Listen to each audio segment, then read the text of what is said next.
o nosso programa de amanhã, né? Vamos aí a entrevista com o nosso Rafael San. Muito bem, Rafael, comandando já a entrevista aqui dentro do nosso espaço, que é o Conexão Regional. Muito bem, Martins, parabéns aí pela cobertura regional, Rodrigo, e trazendo as informações. Mas agora é hora de falarmos de saúde. Saúde é um tema sempre muito relevante, muito importante, e nós temos a felicidade de hoje, mais uma vez, trazer mais um integrante do timaço, né? O grande time de profissionais da Clínica Senhora da Luz, que tem referência em Guarabira. Já apresentamos a clínica aqui diariamente, falamos sobre o grande time de profissionais que o Dr. Geraldo Camilo Neto está trazendo, e a referência cresce a cada dia com novidades. Temos muitas novidades chegando. Vocês estão acompanhando que praticamente todas as semanas nós estamos apresentando novos profissionais que estão chegando para esse time. Eu ainda preciso fazer a melhor explicação, que a Clínica Senhora da Luz, ela é a antiga Clínica Médicos Associados. Muitas pessoas estão acostumadas com médicos associados, porque por anos nós tivemos a felicidade de ter atendimentos com profissionais ali. Hoje é a Clínica Senhora da Luz, que foi totalmente reformada, com um conceito moderno para as pessoas, inclusive com acessibilidade, enfim, todos os conceitos da norma técnica que precisa para todas as idades, e hoje todos os públicos são atendidos. Eu tenho a felicidade hoje de apresentar o Dr. Paulo André Amorim. Ele é da área de ginecologia e obstetrícia e tem formação com especialidade em medicina fetal. É um tema muito importante que a gente vai apresentar, e é uma especialidade que Guarabira precisava, e hoje nós temos a felicidade de ter, fazendo intercâmbio aqui Pernambuco e Paraíba, já que trouxemos aqui o homem pernambucano para beber da água de Guarabira, e com certeza se dará muito bem aqui, porque vai trazer da sua humanidade, da sua técnica. Doutor Paulo André, satisfação recebê-lo. Bom dia, seja bem-vindo a Guarabira. Bom dia, Rafael. Bom dia a todos de Guarabira. Agradeço o espaço e a audiência, mas para falar um pouco da felicidade de estar chegando a Guarabira para mostrar nosso trabalho. Que coisa boa, né? Conta um pouco da tua especialidade, Paulo. A medicina fetal, ela é uma subespecialidade da obstetrícia, né? Eu tive a minha formação de ginecologia e obstetrícia e decidi rumar por esse lado que visa o acompanhamento ultrassonográfico da gestação, desde os primeiros exames que a gestante necessita, as ultrassonografias obstétricas iniciais, até as últimas ultrassonografias antes do parto. Que coisa boa. Vamos falar mais sobre esse assunto passo a passo, porque nós vamos ouvir o Dr. Geraldo Camilo Neto, que tem sido o grande idealizador desse novo tempo, né, dessa nova fase da Clínica Senhora da Luz, que faz esse acolhimento agora na programação. Dr. Geraldo, bom dia, satisfação ouvi-lo. Bom dia, Rafael. Bom dia a todos os ouvintes da Guarabira FM. Mais uma vez agradecendo o espaço e a atenção que você nos dá sempre ao corpo clínico da Clínica Senhora da Luz. Hoje nós estamos apresentando o Dr. Paulo André. Dr. Paulo é especialista em medicina fetal. É uma especialidade que Guarabira ainda não dispõe com toda a formação e gabarito que Paulo traz. Paulo fez sua formação no Hospital Materno Infantil de Brasília, um dos grandes centros de medicina fetal do Brasil, e também é pós-graduado no maior centro de medicina fetal do país, em São Paulo. Paulo está com a gente agora, começando os trabalhos de medicina fetal, vai focar principalmente na realização da ultrassonografia obstétrica, nos exames de alta definição para avaliação da saúde da mãe e do feto, do embrião, do filho. Então, para a gente é uma alegria recebê-lo na clínica. Paulo é de casa, é meu cunhado, é nosso irmão, e agora vem com a gente também na parte técnica de trabalho, somar na Clínica Senhora da Luz. Obrigado a todos, uma boa semana e vamos trabalhar. A acolhida está feita, Paulo. Então, pelo que o Dr. Geraldo Camilo já apresentou, essa tua experiência, esse teu olhar especializado certamente será muito importante, principalmente para as mamães agora que estão nos ouvindo. Com certeza, um olhar mais específico, né? A gente, a olhar a gestante, em cada passo do pré-natal, a gente indica os exames específicos a solicitado pelo obstetra, né? A gente, feito eu te falei, Rafael, desde os primeiros ultrassons iniciais para verificar a localização da gestação, depois as ultrassonografias morfológicas, né, que tem uma importância enorme no acompanhamento gestacional, onde várias patologias podem ser identificadas precocemente e tratadas, né, principalmente alterações genéticas,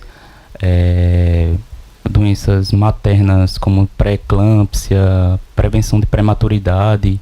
A gente teria uma manhã inteira aqui para falar do que a gente pode identificar, pode tratar precocemente a fim de garantir uma gestação saudável, e a segurança principal, nosso objetivo é a segurança materna, a segurança fetal, para que tudo dê certo no final. Pelo que você já está expondo, doutor Paulo, nós temos uma diferença da ultrassom convencional. Porque muitas gestantes devem estar dizendo, olha, mas eu já faço ultrassom no modo convencional, às vezes não tem acompanhamento de um profissional com essa profundidade, desse olhar. E esse olhar especializado faz toda a diferença, né? Com certeza, com certeza. A gente atua em conjunto com o obstetra, a fim de identificar, feito eu te falei, as principais alterações da gestação, né, as principais síndromes hipertensivas, entre outras, uma gama de patologias. É um olhar diferente, realmente, a gente, para garantir que a gestante e o bebê fiquem saudáveis durante toda a gestação. Tem gente perguntando de quanto em quanto tempo é importante uma ultrassom dessa no período da gestação. As ultrassonografias ditas obrigatórias, né, na gestação, diz as duas morfológicas principais. A morfológica do primeiro trimestre, ela é realizada de 11 a 14, 13 semanas e 6 dias, e a ultrassonografia morfológica do segundo trimestre, de 20 a 24 semanas. As outras ultrassonografias vai depender do pré-natal, vai depender do olhar do obstetra, da necessidade, né? Não tem uma quantidade mínima ou máxima de ultrassonografias, até porque a ultrassonografia é um método seguro na gestação, não emite radiação, não vai trazer prejuízo para ambos. Então, a gente tem tido essas duas morfológicas principais, né, obrigatórias, e as outras que vai depender do pré-natal. Interessante. Quem quiser fazer pergunta pode escrever para a gente aí, também mandar pelas redes sociais, nós vamos respondendo dentro do possível. Paulo, fala um pouquinho da tua formação. Estou vendo aqui no teu currículo a pós-graduação em medicina fetal pelos Cetros. Isso, eu tenho uma formação, sou médico há 9 anos, pela Faculdade de Medicina Nova Esperança em João Pessoa, onde posteriormente fiz residência médica em ginecologia obstetrícia. Logo após fui aprovado na residência médica de medicina fetal em Brasília, Distrito Federal, no Hospital Materno Infantil, onde rumei por essa especialidade, né? Logo após tive a oportunidade de ir para São Paulo, né, junto com minha esposa, fui fazer a formação dela. A gente, para complementar mais, fiz a pós-graduação de medicina fetal no Cetros, que é uma das maiores escolas de ultrassonografia do país, junto à equipe do Dr. Fábio Peralta, que é altamente conceituado no mundo em termos de medicina fetal, cirurgia fetal, enfim. Atualmente atuo em Caruaru e sou monitor da própria Cetros, da Escola de Ultrassonografia em Recife. Atendi ao pedido, a solicitação do meu cunhado, Dr. Geraldo Camilo, a integrar o time de especialistas aqui da Senhora da Luz. Muito bom, interessante. Vamos a alguns mitos e verdades, doutor Paulo, sobre ultrassonografia durante a gestação. Tem gente que diz, quanto mais ultrassom é melhor, ou isso é mito? É mito. Então eu te falei. Tem nada a ver. Tem nada a ver. A ultrassonografia, apesar de ser um método que não vai causar vai causar mal para a mãe e para o bebê, ela tem que ser feita com cautela, com solicitação, com razão para ser feita, né? Então tem aquelas ditas obrigatórias que eu te falei, né, que são indispensáveis para o pré-natal, né? E as outras precisam ser avaliadas. Precisam ser avaliadas. O Nato se acordou, disse agora eu vou fazer outra ultrassom para ver se individualmente de acordo com o pré-natal, do decorrer do pré-natal. Mito ou verdade que o ultrassom pode diagnosticar todas as anomalias fetais? Não, é mito também. É mito também. Mito também. Tem algumas alterações mais sutis que podem passar despercebido no ultrassom e são diagnosticadas no período pós-natal, né? A gente tenta identificar principalmente as patologias que vão interferir no parto, que vão definir conduta, da onde o bebê precisa nascer, se precisa nascer num centro mais especializado, se pode nascer num centro primário, entendeu?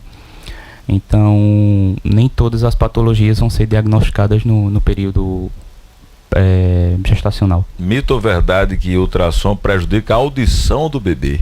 Mito também. Mito também. Tem nada a ver, Tem né? nada a ver. Ultrassonografia é um exame seguro na gestação e pode ser feito. Doutor Paulo, muita gente investe para aquele grande dia, o dia lindo, né? Da revelação do sexo. Hoje, inclusive, está muito em moda, né? Fazer a celebração, juntar a família. Quando é esse momento? Porque cada vez mais cedo, né? Houve um tempo que demorava bastante, a gente esperava mais. Houve um tempo até que não se sabia, né? Se comprava enxoval de todas as cores. Hoje as coisas mudaram, né? E tá vindo cada vez mais cedo, doutor Paulo. Quando é que sabe mesmo? Já dá para saber. Esse é um momento muito aguardado pelas famílias, né? Verdade. Pelo pai, pela mãe. Muitos até não querem saber na hora, a gente fala um parente, põe no papelzinho. Tem todo o segredo, né? Tem todo o segredo para ser revelado posteriormente, né? Mas essa definição precisa pela ultrassonografia se dá a partir da 16ª semana de gestação, né? Antes disso, a gente identifica o que a gente chama de broto genital, que dá aproximadamente 70%, 80%, né? Mas para a gente ter a certeza exatamente pela ultrassonografia a partir da 16ª semana de gestação. Já dá para saber. Dá para saber. No campo das imagens, tem gente aqui perguntando, e na ultrassonografia existe essa dimensão 4D e tal, essa tecnologia, ela faz a diferença para a análise? Faz sim, com certeza. Principalmente a ultrassonografia 3D, ela é algo complementar à nossa avaliação.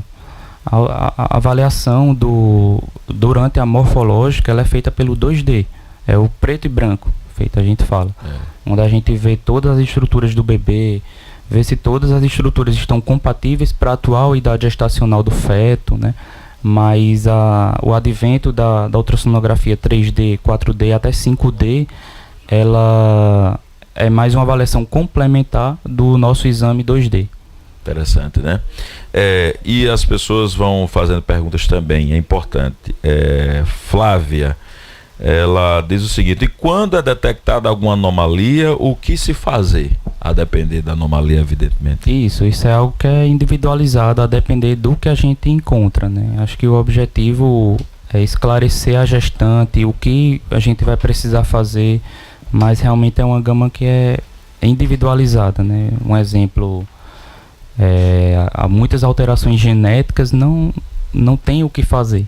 Assim, a gente identifica durante, mas para preparar o nascimento, preparar a família, né? Mas tem algumas outras condições que, se identificadas precocemente na gestação, faz toda a diferença para o nascimento, né? Vamos dar alguns exemplos de anomalias que na ultrassonografia o doutor Paulo vai poder identificar e vai fazer uma grande diferença ali. Temos uma condição hoje, chama mielomeningocele, um defeito no de fechamento do tubo neural do feto, que causa um defeito, uma alteração na coluna do bebê, a coluninha aberta, né? E essa alteração hoje ela é já passiva de correção intrauterina, né? Antigamente o bebê só fazia essa correção no período pós-natal, e hoje já é feita intrauterina. Então, se identificando precocemente, hoje a gente, no morfológico do primeiro trimestre, a gente já consegue ter alguma alguma noção de que existe essa alteração e já encaminhar para um centro que faça essa cirurgia. Então, são condições que podem ser feitas no período intrauterino, né? Interessante. Por falar nisso, uma curiosidade sobre a cirurgia intrauterina. Faz parte da sua especialidade? Faz parte da minha especialidade. Logicamente não realizo, porque depende de uma série de estruturas, né, que a gente infelizmente não tem aqui na nossa região. Mas uma vez que a gente identifica, a gente já tem um canal direto com quem faz em Recife, no IMIP, em São Paulo, e consegue direcionar essa paciente para que seja feita a cirurgia mais precocemente possível. Essa é uma cirurgia muito interessante e a medicina tem avançado muito, né, na qualidade desse tipo de cirurgia. Dá para a gente explicar em poucas linhas, né, para quem está assistindo, para quem está ouvindo, como é que é feita essa cirurgia? Tem várias técnicas, Rafael. Uma delas é expor o útero materno e realizar a correção mesmo, direta no feto. Direto no feto. Corrige a coluninha do bebê, põe fecha o útero, põe para dentro da cavidade abdominal e a gestação segue até o seu término. Mas o bebê já nasce com a alteração da coluna realizada. A correção já é feita no útero. Isso faz total diferença para o bebê, né, para a criança. Uma criança que vai ter menos chance de usar dreno na cabeça. Uma criança que vai ter chance de deambular, vai andar melhor. Então faz toda a diferença para ele essa correção intrauterina. E ainda nesse campo da cirurgia no útero, né, interno lá, não só de coluna, mas outras cirurgias também. Tem outras intervenções? Tem outras intervenções. Outra condição também, a gente chama hérnia diafragmática congênita, né? Um defeito no diafragma que a gente tem, o músculo que separa a cavidade torácica da cavidade abdominal, onde as vísceras abdominais vão para o tórax do bebê. E tem uma intervenção intrauterina, chama um balão esofágico, que faz com que esse problema diminua e o bebezinho consiga ter menos prejuízo do que teria caso não tivesse identificado. Coisa interessante, né? Tem uma pergunta aqui de um ouvinte também, a Maria Aparecida. Ela pergunta aqui, doutor Paulo, é verdade que o bebê já nasce alérgico? Não. Tem algumas... É mito também? É mito. Eu digo, tem várias... não é que nasce alérgico, mas são condições mais herdadas da genética. Então, é mais individualizado, sabe, Rafael? Tem que ver o tipo de alergia. Eu até passo essa para a doutora Gabriela, alergo. Estará conosco também para falar sobre isso, também sobre as alergias, né? Inclusive é uma das profissionais da clínica a Senhora da Luz, doutora Gabriela Camilo, que atende essa linha alérgica, inclusive de crianças. Tem muita criança que realmente que a impressão que já nasce, né, com a alergia e contando sempre dificuldades. Os relatos são os mais diversos. É um tema para a gente falar com certeza com ela. Mas também não é mostrado na ultrassom. Com certeza. Não é na ultrassom que a gente vê a alergia, né? É outra coisa. Rodrigo, sua pergunta? Eu pergunto, doutor, eu vou até citar o meu caso, tava com... Você sempre tem casos concretos, né, Rodrigo? Eu gosto de fazer minhas consultas aqui, aproveitar os médicos estão aqui, principalmente essa que é 0800, essa é a melhor que tem. Aproveite. Mas aí, doutor, quando minha esposa tava grávida, foi fazer a ultrassonografia e o médico, um erro no momento da ultrassonografia, e ele acreditava que minha filha hoje está com 2 anos... E ele acreditava que ele ia nascer uma criança pig.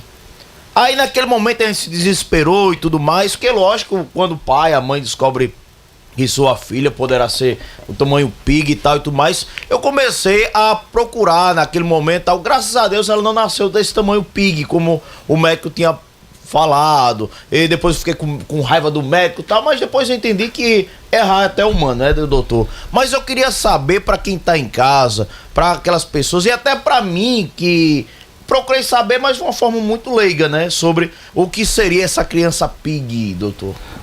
Um dos objetivos, né, da medicina fetal é acompanhar as alterações de crescimento do bebê.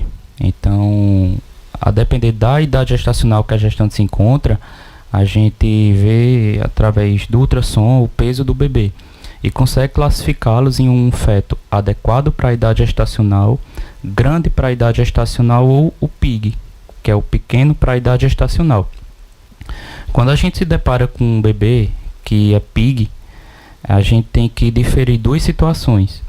Ou é um feto que vai ser mais magrinho por ele mesmo, constitucional, né, que não tem nenhum problema com isso. A gente vê diversos bebês que não é uma coisa homogênea. Tem bebês que nascem mais magrinho. Se você for olhar um dia de nascimento num berçário, você vai ver que não é uma coisa homogênea. Então tem aquele bebezinho que vai ser mais magrinho por ele mesmo. Esse é o PIG. Mas tem algumas outras situações que a gente se preocupa, né, de ser alguma alteração placentária. A placenta não está nutrindo o bebê como deveria. E através de uma ultrassonografia chamada obstétrica com Doppler, a gente consegue diferir isso. Se é um bebezinho PIG, pequeno para a idade gestacional, ou se é um feto com restrição de crescimento, onde a conduta muda diretamente. Tem alguns casos mais graves, tem que antecipar o parto, né? Mas é diferente do PIG, que não tem problema algum. Tem problema não. Então naquele período eu me desesperei à toa, foi, doutor? Foi sim. Olha, para ficar mais tranquilo, Rodrigo. Mas faz parte do estresse do pai. Aconteceu comigo, pode acontecer com outras pessoas. Naquele momento você fica assim, sem muito o que fazer, sem entender aquela situação. Entra em desespero, né? Entra. Eu acho que o principal é a gente identificar essas duas condições que eu te falei, né? De um bebezinho que vai ser pequeno por ele mesmo, que aí não tem problema algum, daquele bebê que está sofrendo o déficit de peso por conta da alteração placentária, né? Rodrigo, e você falou de uma coisa importante aí, sobre algum equívoco. Acontece. Doutor Paulo, é bom a gente esclarecer isso, porque, na verdade, assim, o médico não é Deus, né? Ocorre que, às vezes, tem dias que as coisas fluem muito bem. Mas nós podemos ter dias onde as coisas não estão tão favoráveis, né? Pode acontecer isso, qualquer profissional, qualquer profissão, né? Com certeza. Então, às vezes, naquele dia, naquela hora, né? Nenhum profissional está isento de risco, somos humanos acima de tudo, né?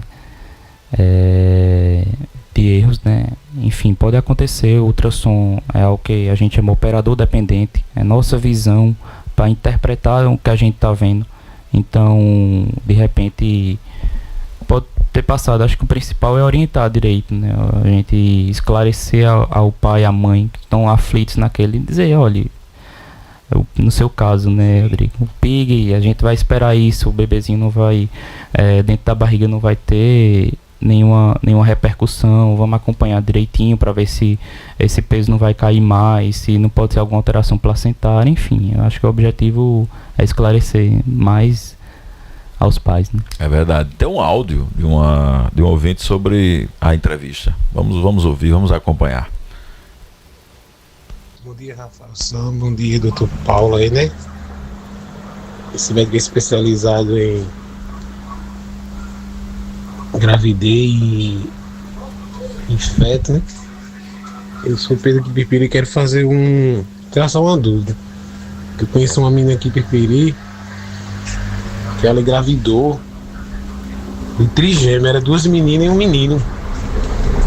Aí ela fez uma ultrassom, na primeira ultrassom, e acusou que o menino não tava crescendo como era de ser, né? Tava faltando, ia crescer mal feito. Aí ela se deslocou pra João Pessoa e deram a medicação e o menino, o bichinho morreu, entendeu? Aí com 7 meses ia tirar as meninas. Acho que foi sexta-feira passada que ela foi na quinta, foi fazer uma ultrassom em Guarabira e bateu a ultrassom. As 2 nenenzinhas estavam mortas, só que ela não acreditou. Foi para João Pessoa, né? No médico que ela se tratava. E no caminho se deslocando para João Pessoa, as 2 bebês, ela teve as bebês, abortou. Aí eu vim perguntar a esse médico o que pode ter acontecido, né? Para ela não ter segurado os bebês ter morrido. Só isso, um bom dia e obrigado. Infelizmente, não é um caso triste, mas ele quer saber, doutor, na sua opinião, o que pode, né, as variáveis desse caso. difícil a gente saber assim só pelo relato, mas é uma condição que possa ter ocorrido nas gestações gemelares. Uma informação que é muito importante, né, para o obstetra, para a gente, para a condução do caso, é o número de placentas. A gente tem aquelas gestações gemelares onde os bebês dividem a mesma placenta. E por vezes essa condição pode fazer com que um dos fetos não cresçam como deveria. Vou dar um exemplo, uma analogia, uma fatia de uma pizza de 8 pedaços, um feto quer 6 pedaços e deixa 2 para o irmão. Então isso faz com que muitas vezes, não sei se foi isso exatamente o que ocorreu com a gestante, mas pode ter sido uma das causas, e faz com que esse feto não cresça como deveria, e em certo momento ele entre em sofrimento e vai a óbito. Pois é, olha a audiência qualificada aí. Fernanda Camilo Madruga tá na audiência, registrando aqui a audiência, a esposa do Dr. Paulo. Muito bem. E Fernando Camilo tá aqui com a gente nos bastidores, a família toda, né? Com a gente, é muito bom. Eu quero aproveitar, Dr. Paulo, para encerrar com uma pergunta aqui. De que forma na gestação pode fazer o diagnóstico de pré-eclâmpsia? A ouvinte está dizendo aqui. E alguma forma de prevenção?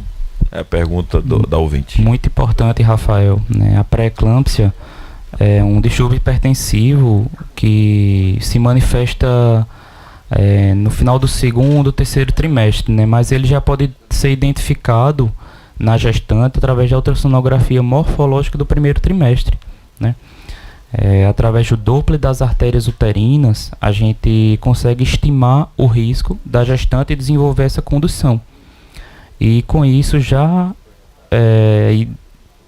iniciar uma medicação, o AS, que a gente usa tanto no nosso dia a dia, o AS, que ele faz com que em muitos casos diminua o risco da gestante ter a pré-eclâmpsia. É uma condição que é muito grave quando ocorre e tem como a gente prevenir, tem como a gente identificar precocemente, né? Então, por volta no morfológico do primeiro trimestre, de 11 a 13 semanas e 6 dias, a gente já consegue identificar se a gestante tem um alto risco de desenvolver pré-eclâmpsia. Muito bem. Muito importante os esclarecimentos. Gente, o Dr. Paulo André está, nesse momento, se dirigindo à clínica Senhora da Luz. É o dia do seu atendimento aqui. Lembrando que é uma especialidade, você deve entrar em contato se você tiver interesse. Se algum desses temas que nós aqui colocamos atravessou aí sua vida, causou interesse, curiosidade, ou você está passando, você é gestante, está iniciando a gravidez agora, ainda não está bem definido como é que você vai atravessar essa gestação, conversa com o Dr. Paulo. Ele está hoje em Guarabira. O senhor pretende fazer exatamente sempre às segundas? Vão ser atendimentos inicialmente quinzenais. Algumas semanas às segundas, outras semanas às sextas, né? Ah, legal. Então você acompanha as redes sociais da clínica Senhora da Luz para ter acesso à agenda, à publicidade, ou aqui na Rádio Guarabira FM também, nessa parceria.